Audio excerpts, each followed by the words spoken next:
I'm Gordon Vanderpool from Franklin, North Carolina with Turning Stones Fly Fishing, and I'm going to give a few tips on how to choose the proper hook sizes for trout.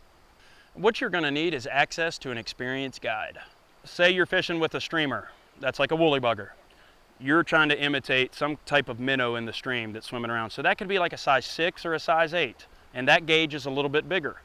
And if you're fishing for like with midges, which are really small, that could be a size 18, 20, 22, 24. The hook size matches up with what kind of insect or minnow you're trying to imitate. Like mustad I use for certain applications, Tiemco, which is a really good hook, super sharp. So if I'm going to be doing a lot of nymph fishing, I tie a lot of my nymphs on Tiemco hooks. And there's another one that's from the Czech Republic, it's called Napek. Very sharp hook, no barb, barbless, protects the trout. If your hook's not sharp, you could have a lot of hookups where trout get off. See, when we hook a fish, we got to keep tension on the line. And with a good sharp hook, it's going to get further into the lip of the trout. And if the hook's not quite as sharp, not as smooth of a transition into the lip, you're going to lose a lot of fish. Some guys here recently are getting into like the whole bleeding bait kind of thing, and it's mostly with streamers.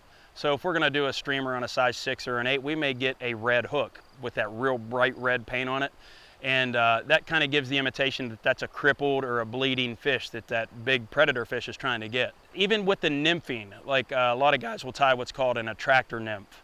It's a little bit more advanced. It's a nymph that is something that draws the attention of the trout and makes him bite it. Not necessarily because he's feeding on it. He sees a bright hook with maybe a little bit of dubbing and a real bright red collar around it, and he just eats it just because he doesn't know what it is. And those are some tips and techniques on how to choose the proper size for a hook and fly fishing.